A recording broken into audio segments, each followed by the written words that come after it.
Hey guys, good evening. At least it's an evening for me. How are you doing?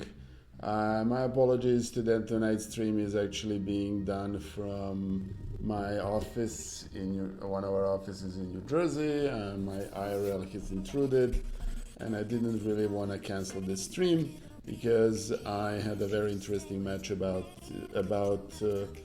with International Master Teja Vidic yesterday, and I wanted to share this with you guys. So, anyway, so this setup is a little bit improvised, for which I apologize. I hope you guys don't mind. And it's all fine. It's just worked up stuff. Thank you for being so kind. 2511. So anyway. Shout out to Daniel Davar from Chess Lions and Goran Zaric, who is here and who was also there at the match. Hey Hedgehog 1963, it's very good to see you. If you guys notice any quality issues, let me know. I'm running this off of my laptop, so the setup is a little bit different. Anyway, so I had a very interesting match yesterday with WIM Teja Vidic of Chiquitas, and this was my second match against Chiquitas, and I have to say that this was a very difficult match for me, although the result doesn't indicate that. Teja put in, and I'm going to show the very first game of the match, not because it's terribly instructive, but because very honestly, Teja pointed out a weakness in my understanding of the Scotch defense that I didn't frankly know that I have. And it was, I carried. The match was fine. The final score ended up being 6-4, but it was a very hard match in a sense that I had difficult problems to face, in a sense that both with black and white I was being outplayed in the openings, which doesn't happen very often to me in these matches. So anyway, without much further ado, I think the very first game we played, in which I was bluntly crushed, illustrates that point. Anyway, so, and if you look at the accuracy, Teja had a 95.1% accuracy and I had 28.6%. And I had 4 mistakes and everything else. Hey, Rollercoaster 153, thank you for joining us. I'm showing a couple of games, actually 3 games from my match against Teja Vidic. But more frankly, I think, and I also found myself for the first time in one of these matches, because I didn't play much during the week, and that I was a little bit rusty. And I played first 3 or 4, maybe even 5 games. Realistically, first 2 games were really tough for me because I really wasn't into playing mood. And I'm going to show you the first game, because that's actually, from a standpoint, you see I basically got crushed in 21 moves. But let me show you the game and illustrate what the problems were. So e4, e5, both Teja and I are e4, e5 players, and we actually contested e4, e5 in the majority of the games of this match. And it was knight f3, knight c6, d4, standard Scotch game, takes, knight f6, takes on c6, b takes on c6, e5, queen e7, and if you look closer, these are all book moves. And then queen e2, standard move, knight d5, c4, and then bishop a6. All of these are basically, standard, standard move. And let me just show you the lines here, and I'm going to show you. Actually, I'm going to show you 5 self-analysis lines so you can basically see what I'm talking about. And, all of this is fairly standard. Obviously, white cannot, there are multiple pins involved. There is a pin on e file, then there is a pin alongside the f1 to a6 diagonal. All of this is very much standard fare. I've played this many of these. Teja played b3, which is actually a very good move. And the standard, book move here that I'm familiar with, and don't necessarily look at this here, is to basically play g6, which is a book move and the best move. The problem here is that after Teja played f4 in this position, I forgot, or I didn't really handle the continuation here. The problem is that in this particular line, black doesn't have time to play bishop g7 and the castle short, because queen is going to get moved. There is a threat of bishop a3, which is actually quite nasty and quite dangerous, and black here is forced to conduct some sort of an extreme measures to survive this rather intense position that occurs only after only after 10 moves. And to be blunt, I played Scotch a lot, and I had this position against Akje but my preparation here wasn't the way it should be, and I didn't find the right continuation. Right continuation here coincides with computer plays. In other words, I need to play g5 and then basically try to castle long. Incidentally, we also played this in game 3, and in game 3 I was in much better shape because I was able to recollect the line and actually do the quick analysis of this game, and this line basically refreshed my memory. I lost game 3, but in game 3 I had a much better game, and it was I think I even had a winning position.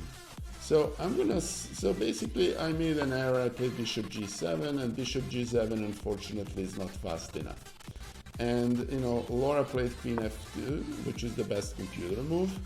And here I played another move that is basically forced, and that move is to go to bishop b6. After this, there is obviously a dangerous, tricky attack on the queen, bishop a3, and the right answer to this is to basically play c5, or but obviously sacrificing of the pawn at this time didn't appeal to me, so I played d6. And the right plan for black here is to play d6 immediately, which can't be taken, and then follow that with c5 immediately. That basically neutralizes this bishop. I forgot that, and after the d6, she played c5, which is actually not the best move, but I forgot any of the good lines here, and the good line here basically is to take with the bishop on e5. That's a type of tactics that I couldn't remember for my prep, and frankly one of the primary reasons why I lost the game. Because if you look closer, after I took an f1, which is objectively the best move, I needed to, bishop takes on b6, I made an error. An error is basically to return on d3 as opposed to return to a6. Why is returning on a6 so important instead of returning on d3? It's because from a6, if I played a6, let me return this. So if I played bishop a6 here, that bishop on a6 does controls both b7 and c8 and assists the rook in defending the promotion of the b pawn, or soon to be c pawn. I didn't get it all together, and not just that. After bishop d3, I also forgot that I absolutely had to, you know, I cannot leave this pawn here hanging, and I absolutely had to take or push c5. In other words, I had to neutralize this bishop. I tried to be tricky here, and very frankly I made another mistake, and after that mistake I basically lost. I tried to be tricky with g5, and actually you know, Teja did make a mistake, and there is no point in really sharing the rest of the game. The rest game was just I was basically crushed in the rest, and I got mated on 21st move. cb5 was just the last bad error. I'll be frank with you, this is the type. Hey Judy, and I see, thank you for joining us, and thank you for the cheer. I was, to be very frank, this was a very disconcerting loss, because I basically got crushed in 20 moves. And not just that, I was under the impression that I can handle Scotch, and then I realized that there are plenty of holes in my Scotch. To my, I don't want to say credit, but in my defense, the game 3 that I'm not gonna show you guys, because it was actually a very good battle that I managed to lose in the rather interesting time trouble. I blundered the bishop. It's, you know, nothing there particular interested, but I wanted to show you. In other words, the margin of error in this match was very light. In other words, all that was necessary in this Scotch was for me to forget that I need to play c5 in some of these positions, and that I need to that this threat needs to be contained to lose this game rather quickly and rather decisively. I was bluntly not happy about it. I was disheartened, but the match progressed, and I'm going to show you next the game, the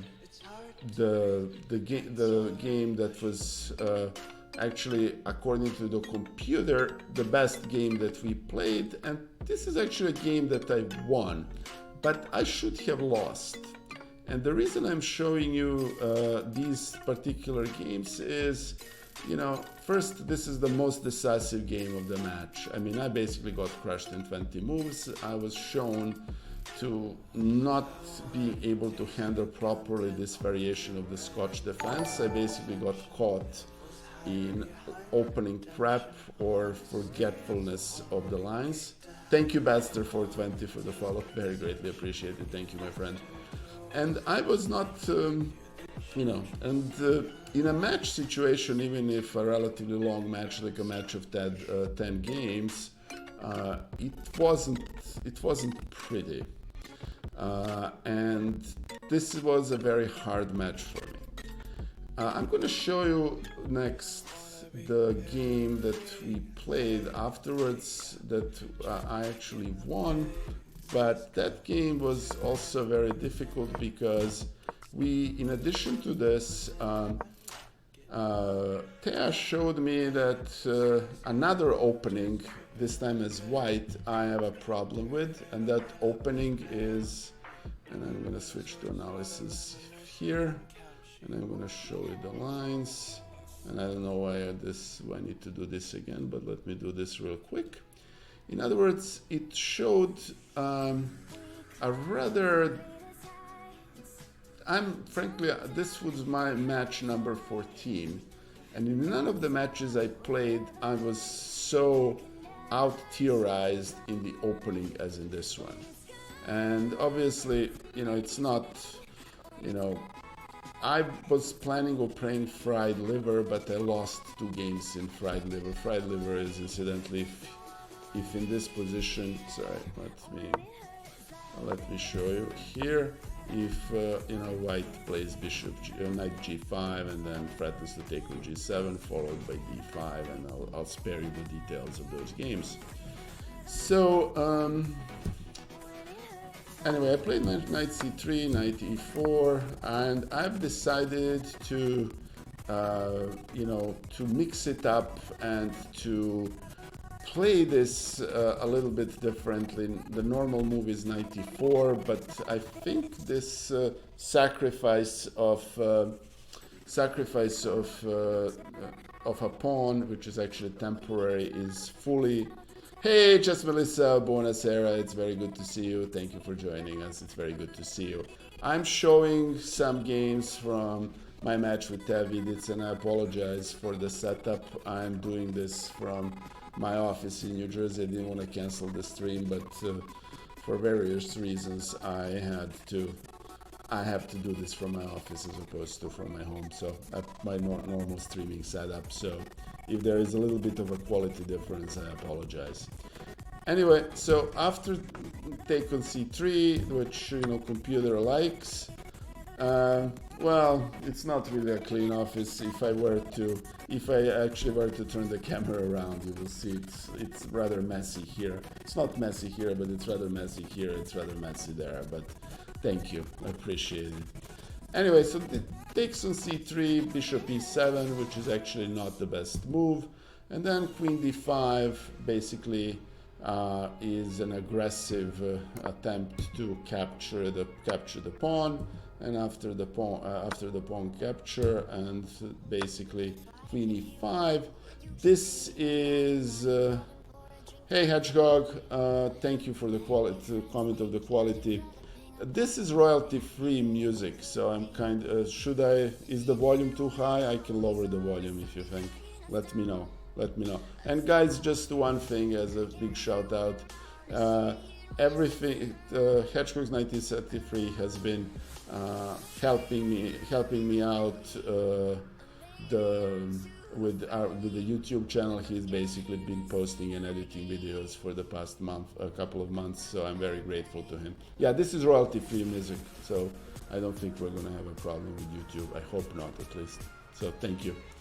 Anyway, so after queen e5, we are transform this into a position in which, you know, oh, thank you, Derkiak. Thanks, Derkiak, that's very nice of you. It actually feels nice to avoid yet another adoption, though, as I was telling the chat, this was a very hard match because, and which is unusual for these matches, I was basically out theorized in all the openings, and the first two games I was really in big trouble. This is actually a game that I was already defeated the adoption, and I was basically trying to defeat the half adoption. So, and for the record, I'm showing you this game because it's a very simple game, but it transported itself into an opening that could have gone either way, and it was actually pretty scary. That's one of the reasons I'm showing you this game. And anyway, so queen f6, all of these are normal moves. We have basically exchanged everything, and soon we're going to exchange the rooks, and you know, all of these are actually really, you know, computer considers these moves the best moves. They're simple moves, simple development. F3, bishop b7, king f2, and king f8, rook exchange, and after move 22, we are here in a position in which black is slightly better, for the simple reason that you know, white has two doubled pawns, and you know, bishops are about equally well developed. Kings there is no difference. So the question here is, and that's obviously very important from a standpoint of adoption match, whether Teja will be able to win this endgame in the during the, you know, which appears to be very dead. It appears to be a dead draw. Anyway, so king a3 is a normal move. Computer prefers h3, and here is another thing that's worth mentioning. Although white has doubled pawns, white doesn't have any obvious weaknesses. You know, and also material is even. In other words, 4 pawns on the queen side each, and 3 pawns on the on the king side. If for example we were to put this pawn on d6 on e6, then the chances of black for winning would significantly increase, because if black would be able to create a passed pawn on one side. So anyway, I'll run this through, because very frankly I don't think either one of us handled this badly in any way, shape and form. And after king is e4, one pair of bishops are exchanged, and after bishop e3 and all of this, obviously my strategy in the game was to first, I didn't want Teja to take on e5 and basically transfer this pawn to the king side, where then she would have a pawn advantage, and and also to prove that this advantage is not enough for winning. And frankly, if she were to take here on h2, which is a potential threat, I could take on g7. So basically, this is a position without weaknesses, apart from those doubled pawns. f4 is the best move, d5 is also the best move, king e3, and takes on d4, basically provoking and forcing the exchange of bishops that also straightens white's structure. And I actually want to stop here for a second, and this is basically the critical position in this game.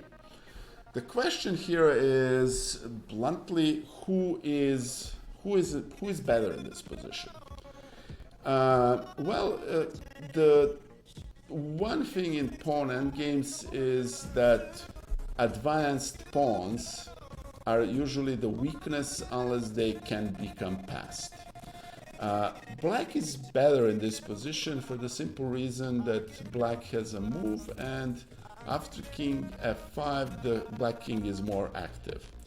Also, this pawn on f4 is actually a little bit weak because it's well advanced, it's not defended, it's not part of the pawn chain, and black can attack it. And that's exactly what happened in the game. I played h3, which is a perfectly good game. Computer prefers b4, okay,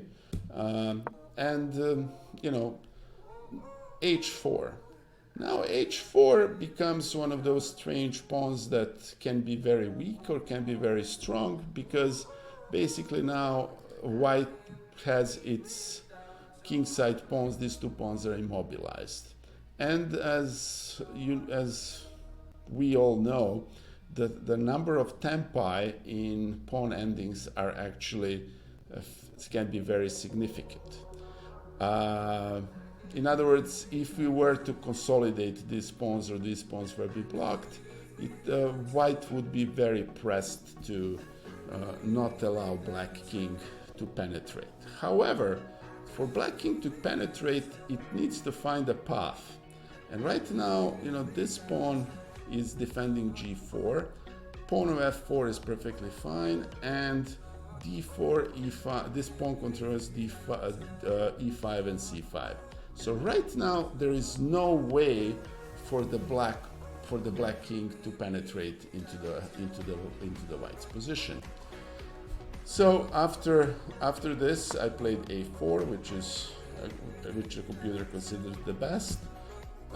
And b6, basically Teja doesn't want to allow any pushes, and king f3, king f5, and then king e3 is the best move, because obviously g4, black king does not have any way to penetrate. However, black does have in this position a way to make the life for white extremely difficult.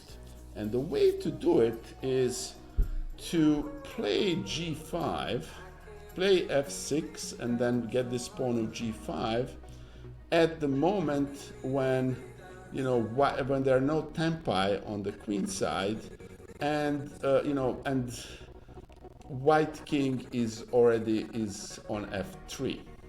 Because the way to win for black in this position is to exchange these two pawns and then push g4. And what would that achieve is that black king would be able to, we would stay with a pawn on g2 and h4, or pawns on h3 with black having the opposition.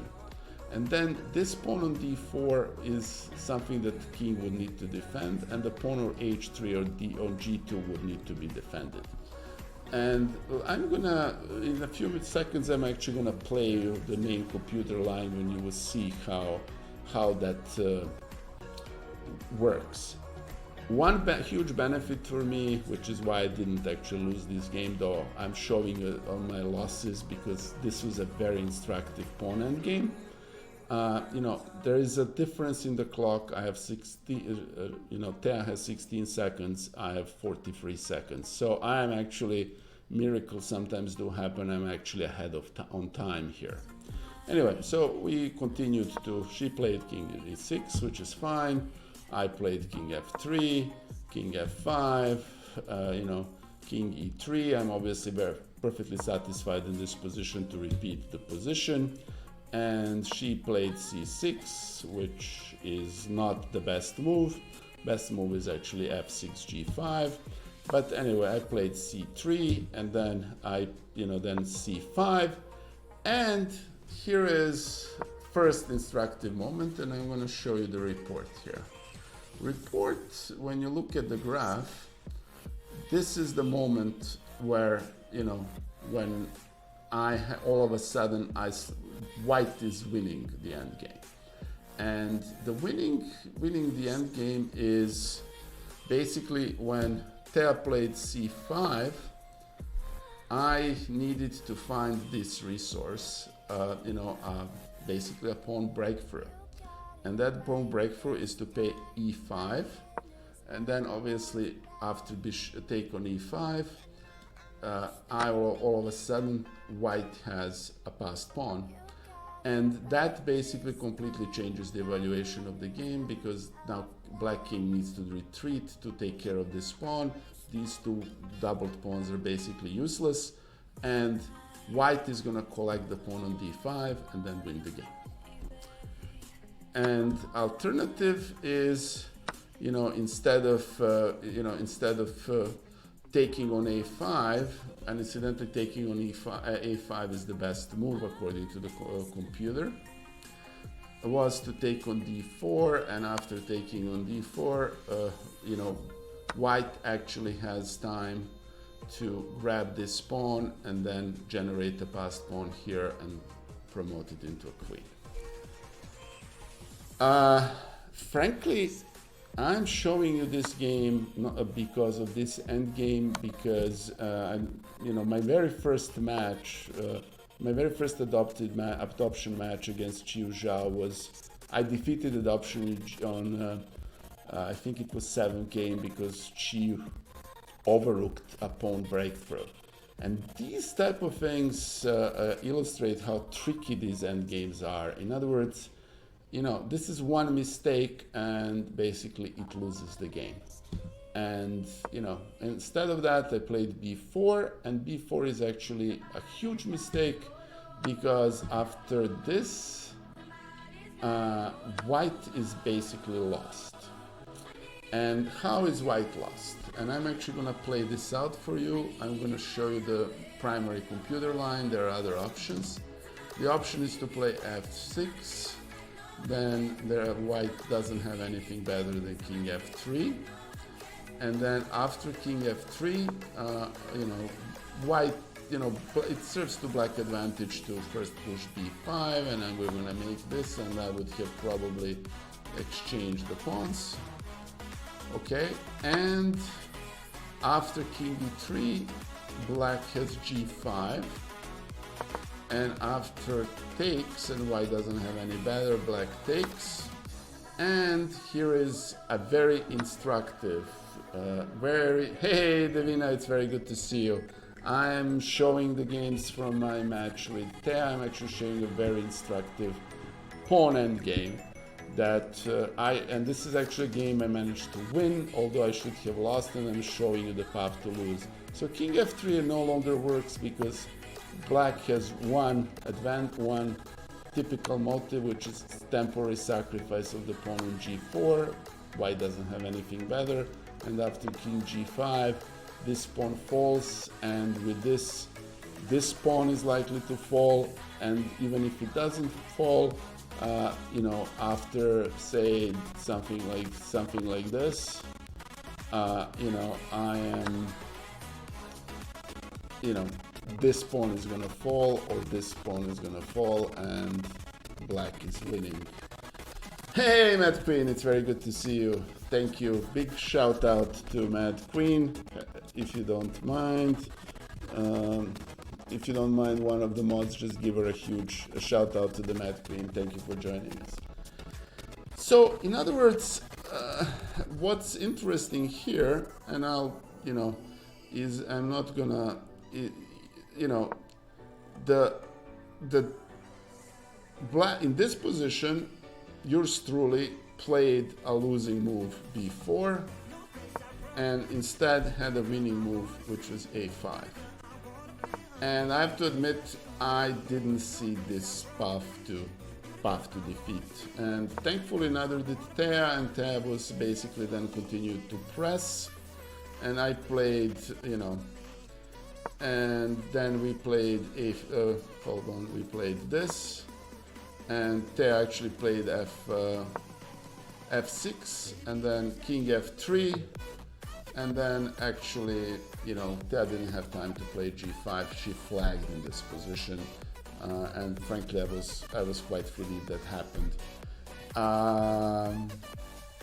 Oh, Mad Queen. She's actually a great lady. You should follow her. She's a member of the Chiquitas. I'm gonna actually give them a quick shout out to them.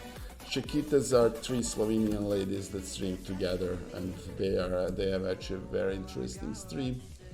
Anyway, so here is a shout out. Hey, Randy Chess, it's very good. So why am I showing you this game? I'm showing you this game because, you know, Teja Vidic is a former Slovenian. I think she was a Slovenian champion in 2017. You know, I'm not exactly a weak player either. I mean, I'm weak, but you know. Oh, no, Mad Queen, you're not. Don't. I'm not allowing you to talk that way about yourself. No way.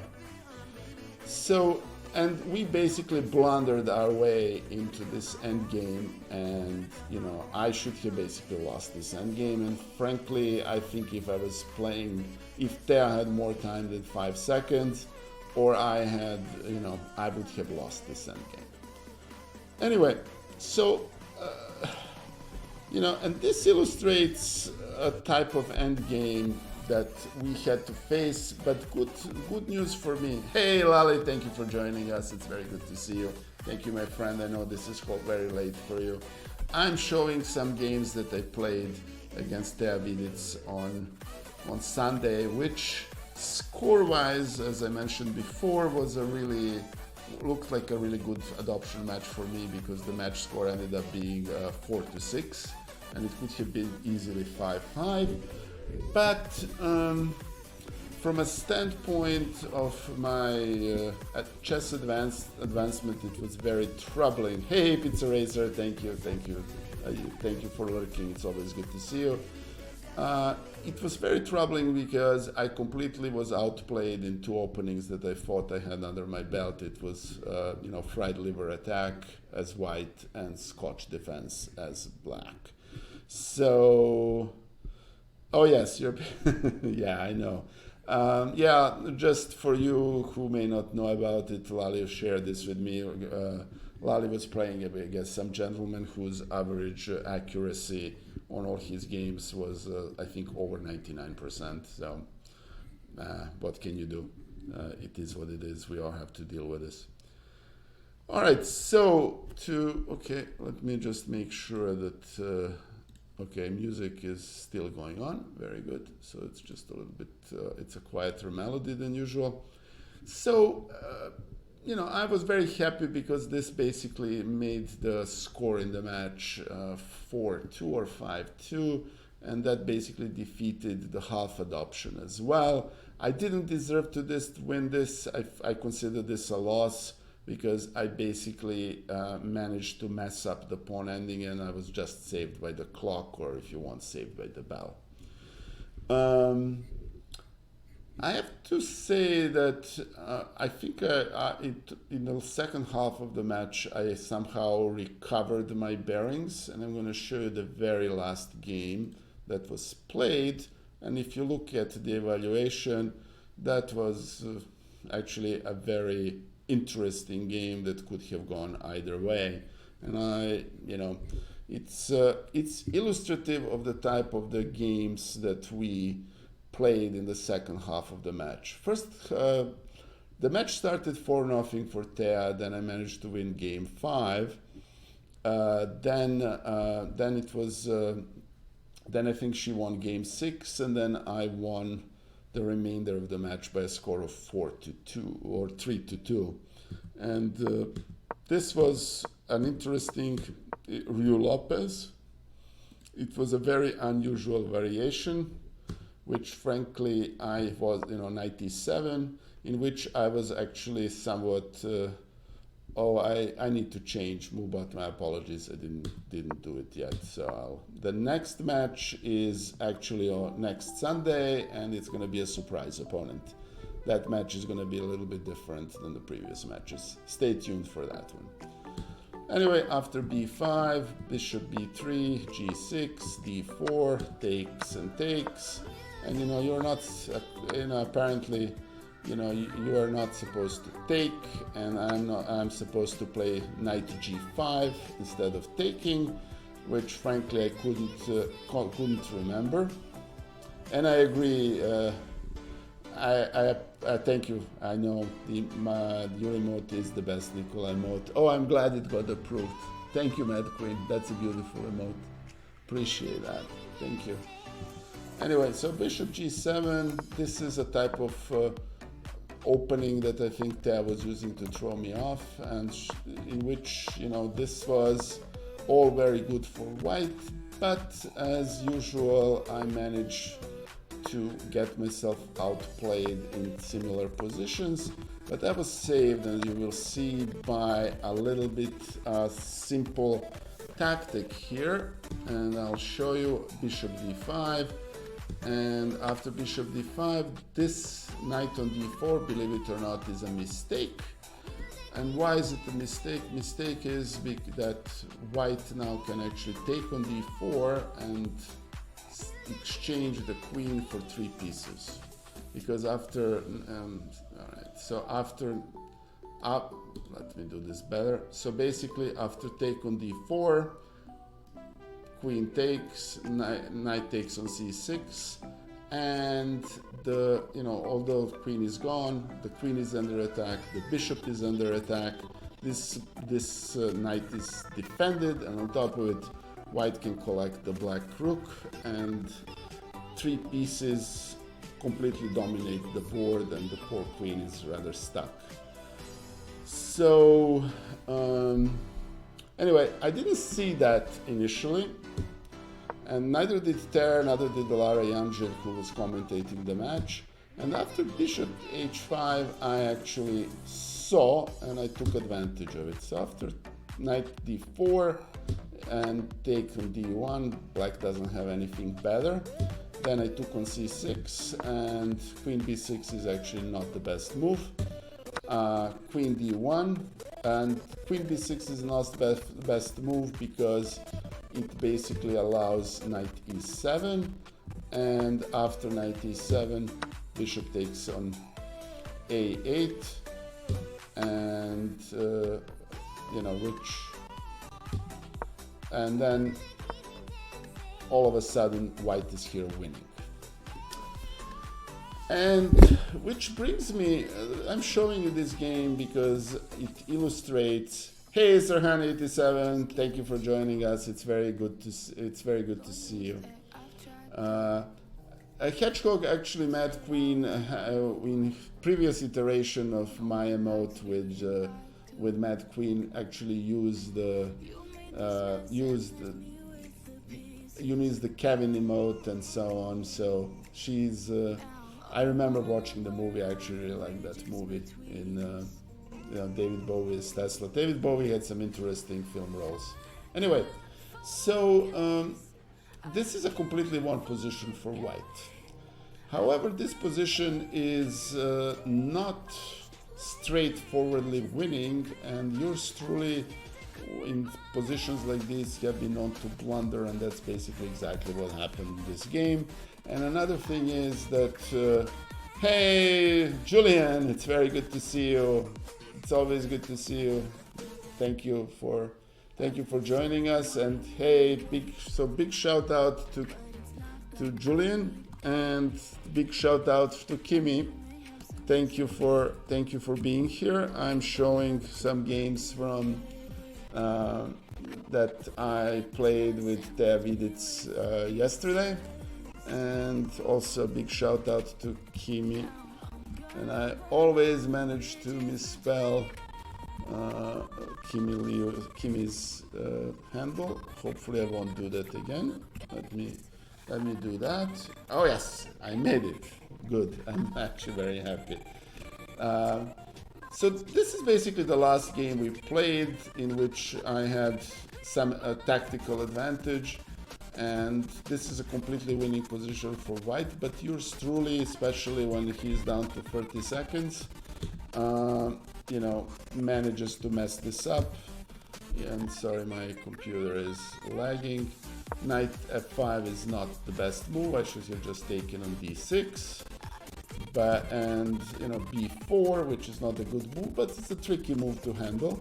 And if I show you the lines, you will see that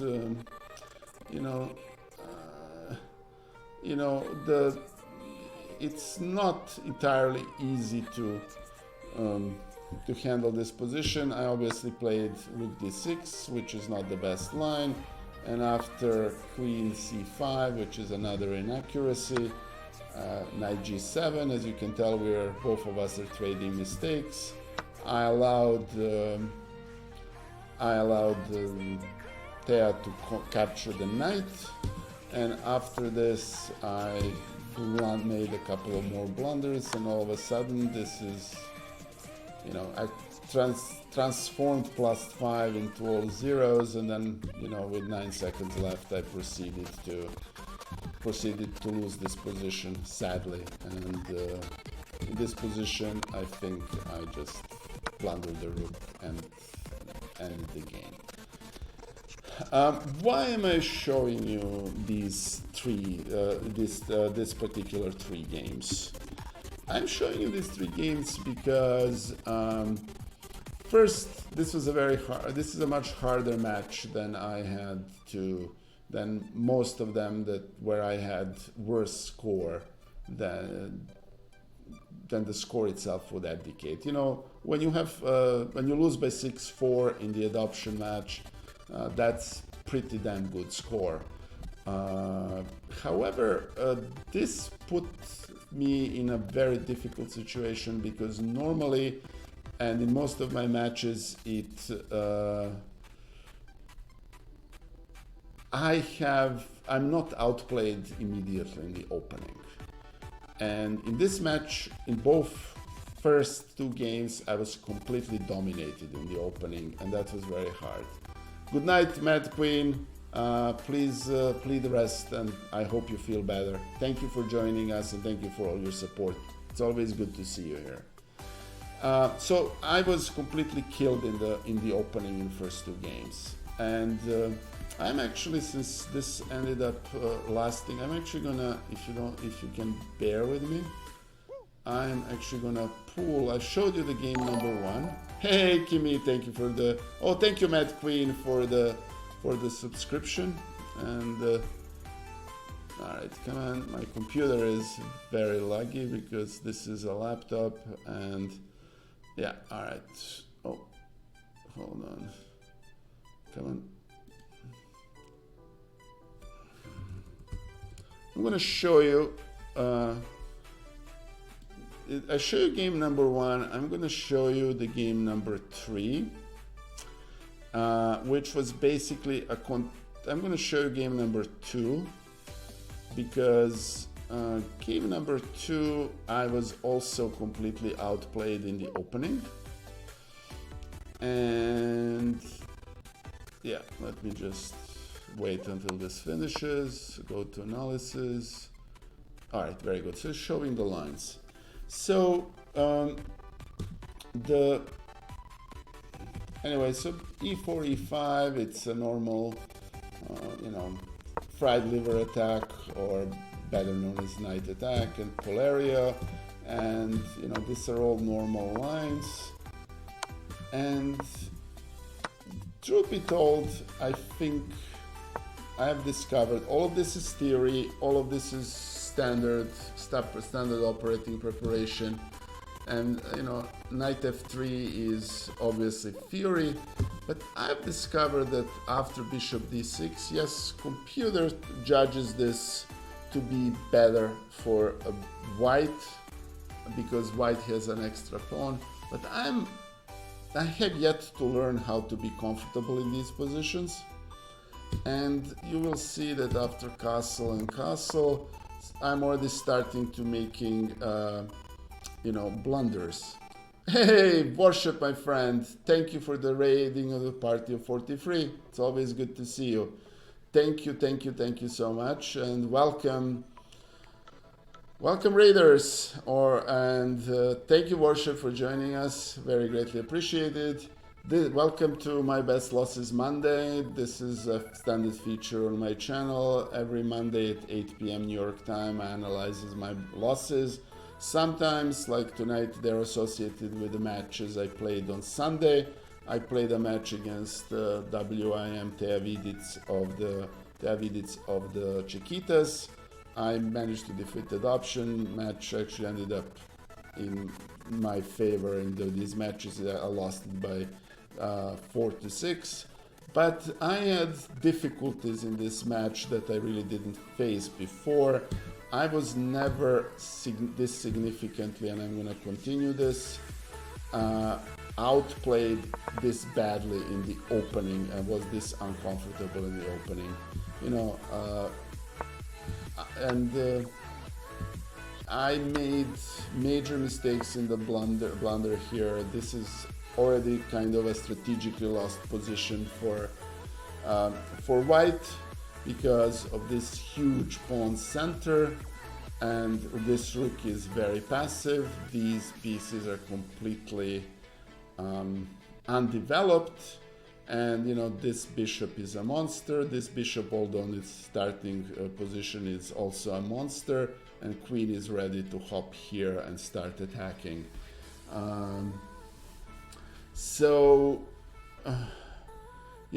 This is a type of position in which I'm much more comfortable playing this as black than as white, and this is objectively a rather poorly handled opening by myself, which was really uncomfortable.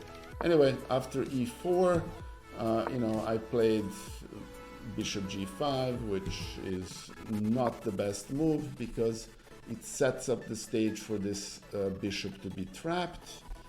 And after knight d4, f4, takes on e4, takes on e4, f3, I have, in this position, which incidentally is completely lost for white, white has a couple of major questions. How is this knight to get developed?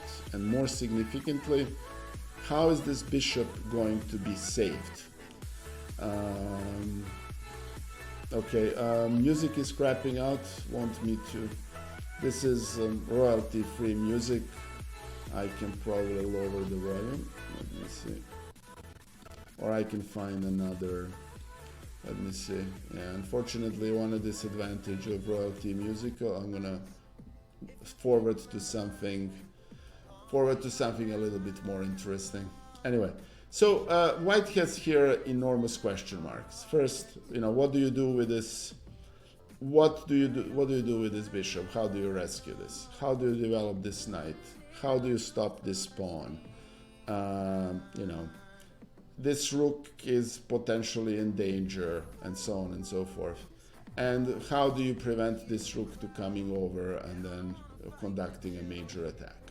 So this was a very tough position to face after this was 19 move out of 20 moves. In other words, normally I mess up positions after the opening, and openings are supposed to be one of my strengths. And in these first two games, I was completely lost after opening, and I have to say that was extremely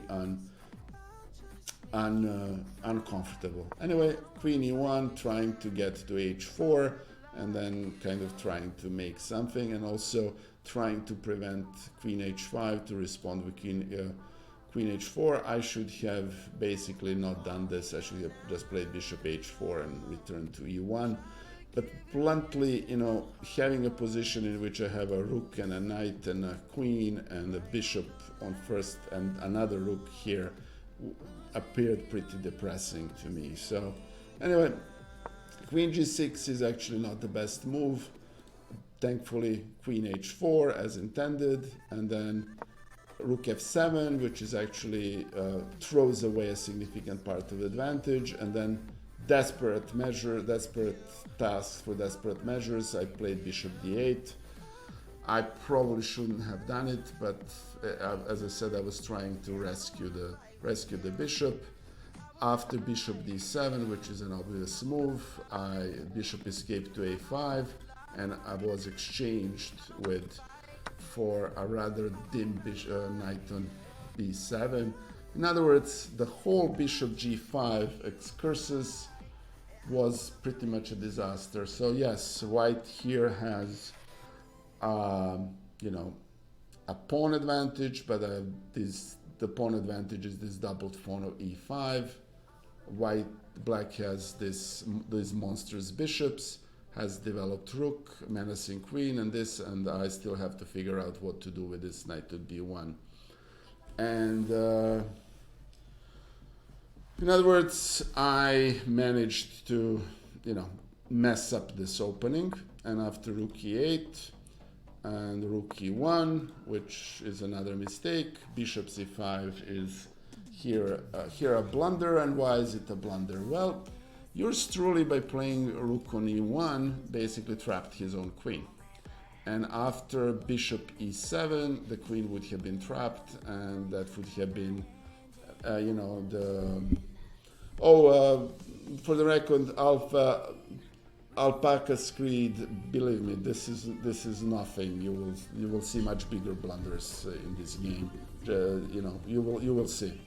In other words, rook e1 was a horrible blunder. I trapped my own queen because that was the only escape field that the queen can escape, and she actually didn't capture the queen. Thank you. And knight e2, again, bishop e7 is still winning, but again, she didn't see it. I played c4, and after this she played bishop b4, which actually is a pretty significant blunder because it allowed me to finally develop this knight with a tempo. Mind you, this is still a lost position for white, but it's better position than it was a few moves ago. Yeah, and after that, rook a d1, queen g6, and then I managed to take on f4. She took on f4, which is actually a huge mistake.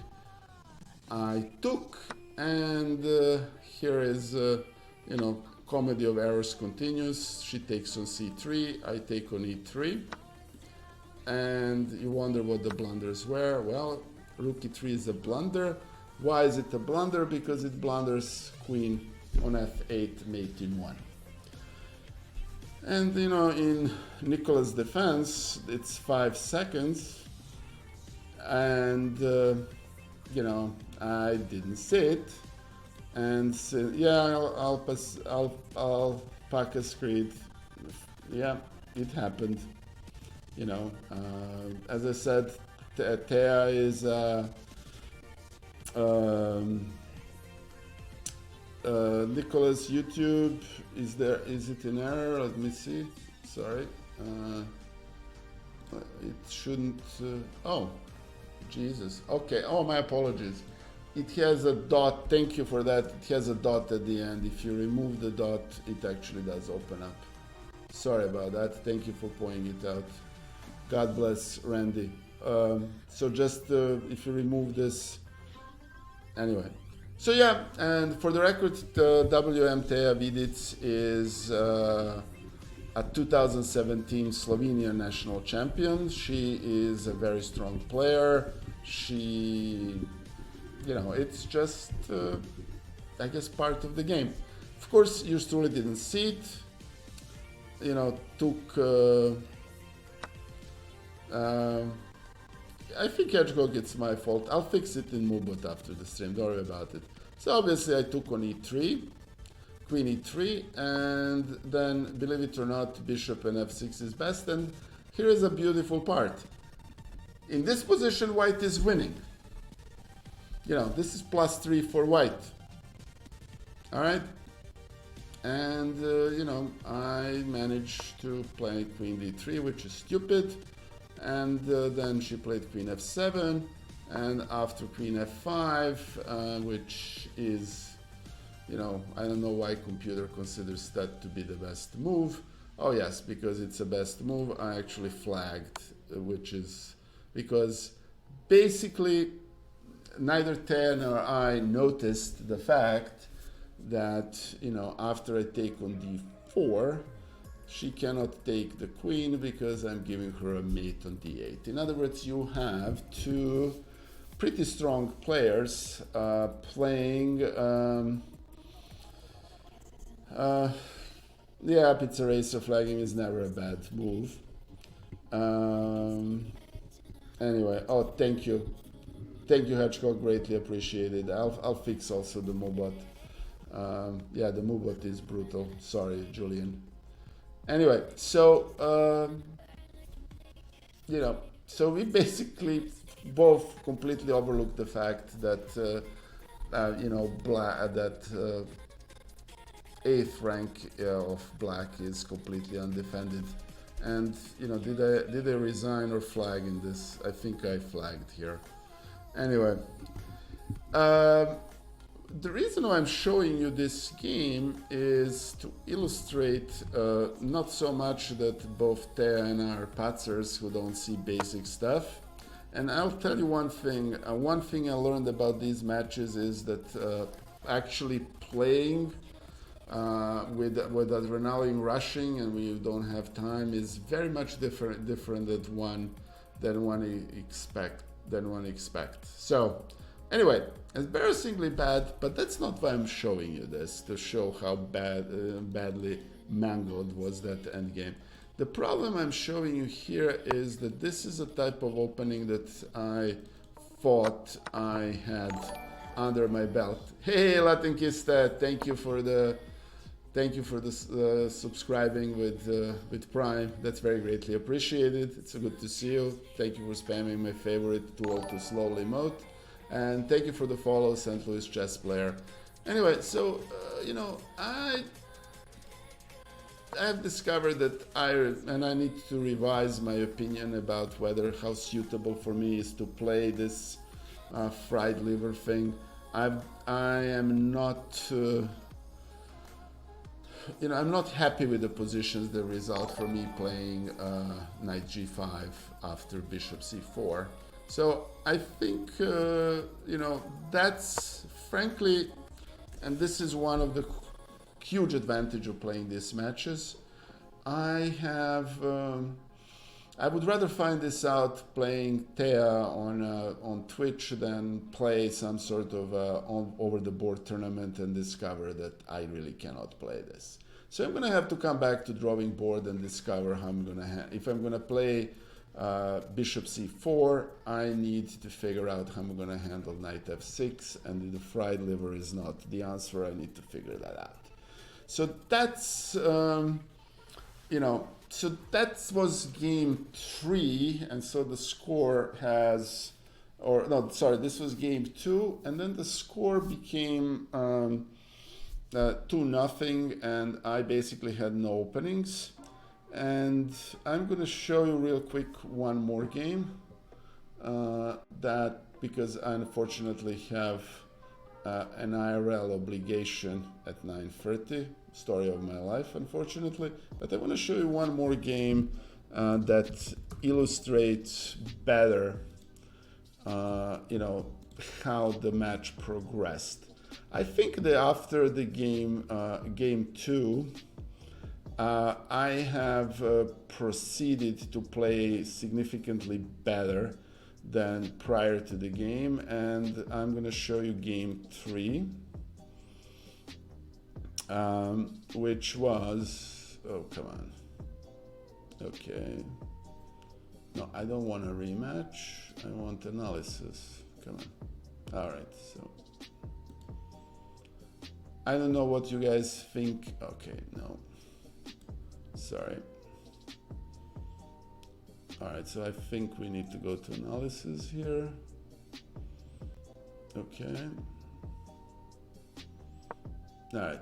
So basically, this was a much better version of this, and you will see that the accuracy report is gonna reflect it.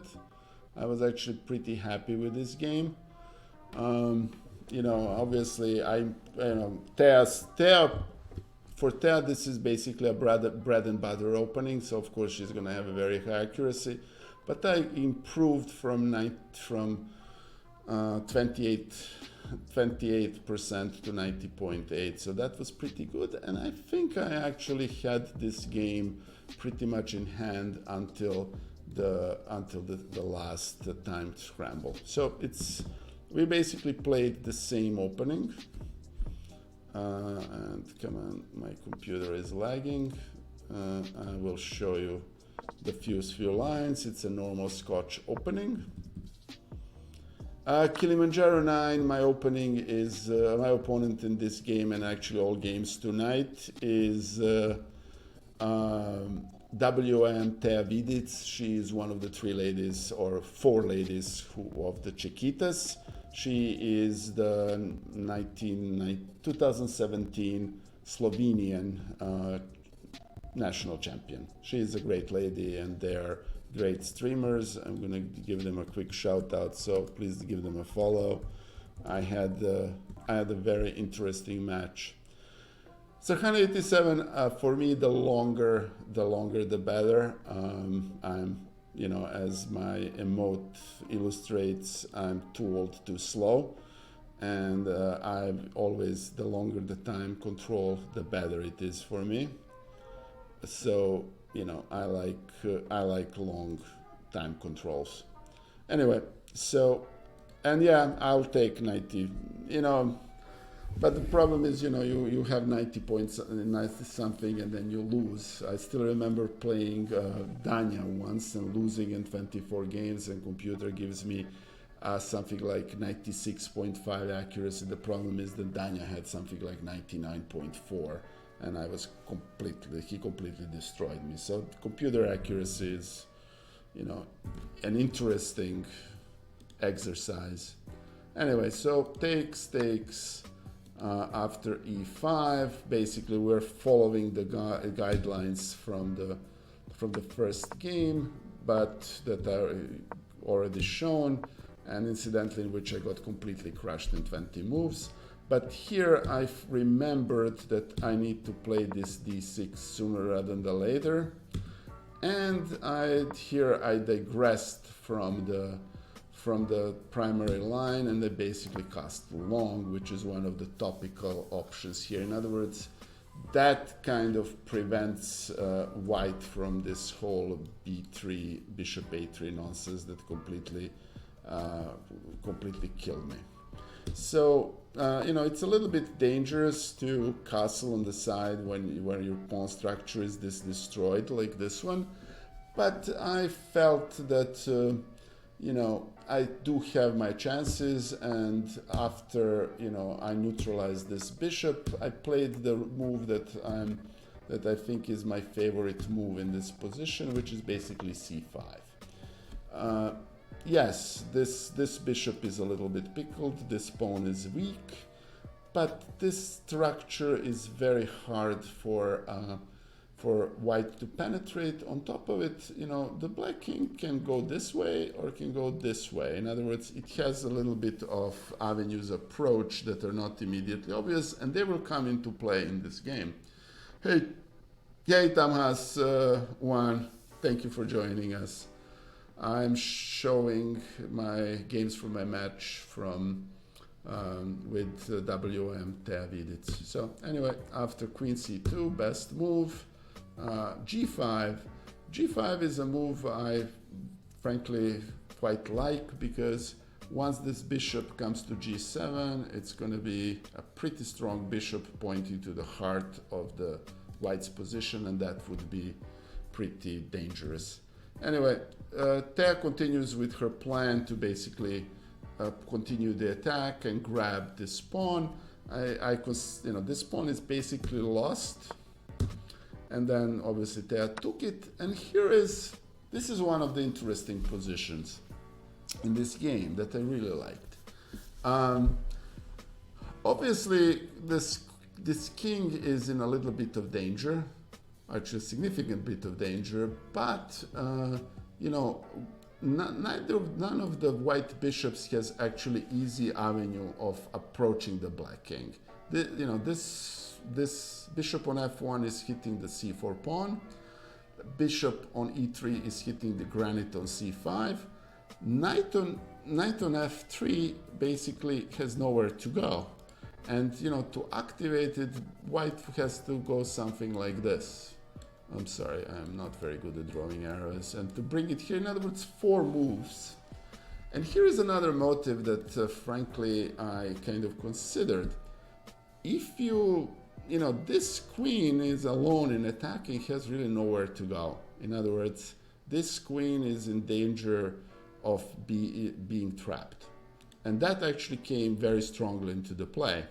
Anyway, after bishop g7, rook d3, best moves, bishop e4. In other words, basically the plan I had was to, you know, use this tempo, and I need to do this very quickly, to attack the rook, to move the king, and then attack the queen. And once I attack the queen, then, you know, with either of the rooks, then those rooks, if you put rooks on a8 and b8, they're hitting the white king. So anyway, sure. So, you know, I was actually very happy that she played that. Anyway, so after rook b3, which is actually a huge mistake according to the computer, I snapped the trap on, in other words. And where's the queen going? Okay. Well, queen has only one avenue escape, and it is to go here.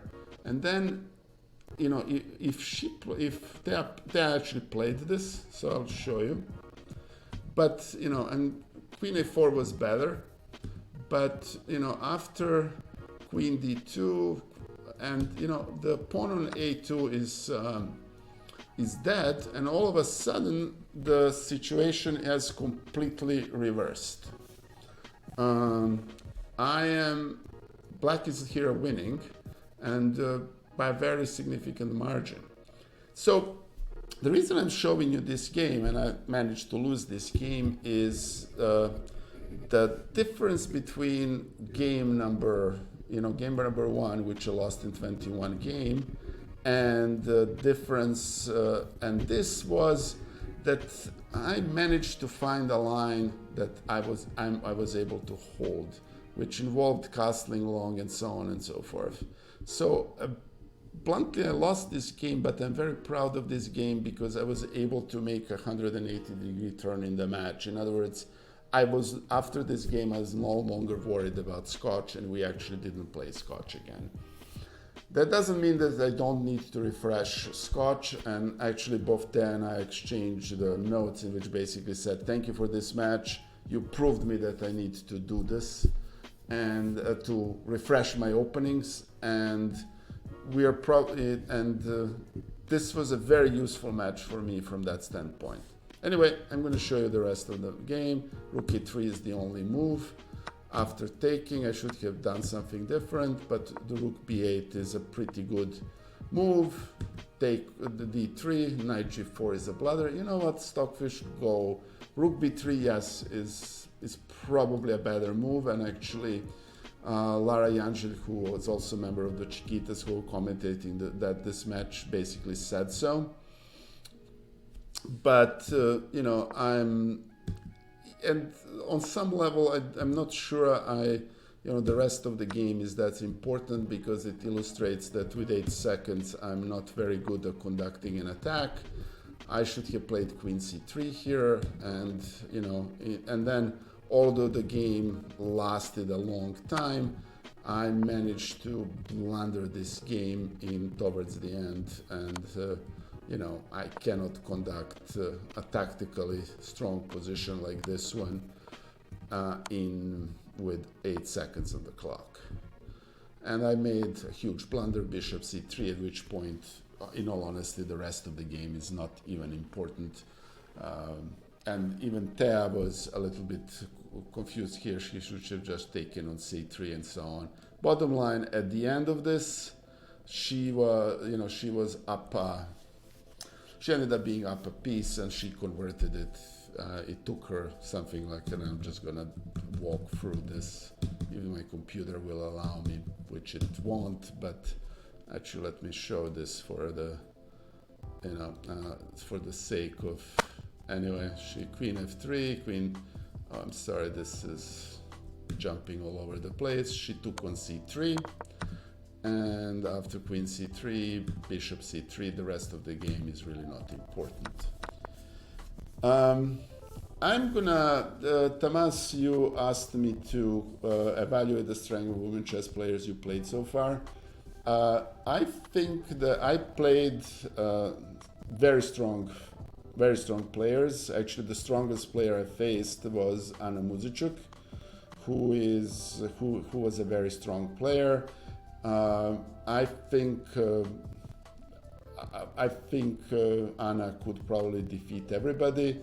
I'm probably one of the biggest supporters of women's chess on Twitch, and it was a very, yeah, exactly, Chicken Morales. Anna Muzichuk is better known as Anaconda, and I had a very hard time playing against her.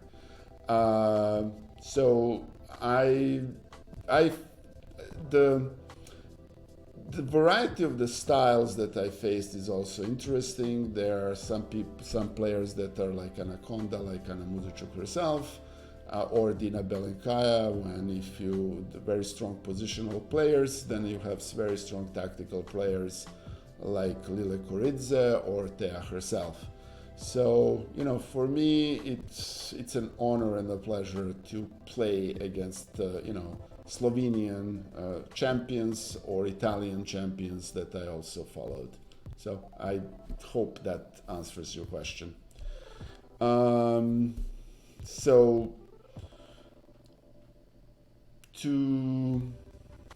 Yes, I am a huge fan of Alexandra Kostyniuk. I'm not sure, Tamas, if you know, I'm one of the principals at Open Film Media. Next match with Open Film Media is a match of Alexandra Kostyniuk versus Anna Muzichuk. We already organized one match. This will be a return match, and I'm actually very much looking forward to the match. I would love to play against Alexandra Kostyniuk on this. I'm a huge fan of hers, and you know, if that happens, I would be very happy. I was very happy to play against Grandmaster Anna Muzichuk as well. I think they have contrasting styles, but in terms of chess strengths, they're probably about on a par, which their match actually showed. Anyway, guys, I unfortunately have a conference call, which is why I'm doing this from my office in 7 minutes. So I basically need to go. I actually wanted to show more games because this was a very instructive match for me, and I hope this demonstrated. I am going to send a raid to someone, and if you guys have any ideas, let me know. Let's see who is streaming that could actually use a raid. Let's see. All right. Yeah. Hold on. Okay. Let's send a raid to. All right. You know, I'm gonna send you. I'm gonna send a raid. If you guys have any ideas, let me know. I am gonna send a raid to Grandmaster through Curly Queen, or yeah, let's send. I never raided Nikki. I'm gonna send you to Nikki. She's a lady that is learning chess, and she's a great streamer. She's streaming in English and Turkish, and I'm gonna send her there. Thank you guys again. Sorry for the ad hoc nature of this stream, but I really wanted to keep this keep the regular schedule going. So anyway, talk to you soon, guys. I am looking forward to this thing. One thing, my next stream with Anna Rudolph, instead of Tuesdays, will be on Thursdays because of the Anna schedule. It will be on this coming Thursday at 5, and after that I'm gonna have another adoption match on Sunday at noon, and I'm hoping to have a couple of more streams in between. I'll let you know. Thank you guys, always good to see you, and on goes the raid. Talk to you soon. Bye.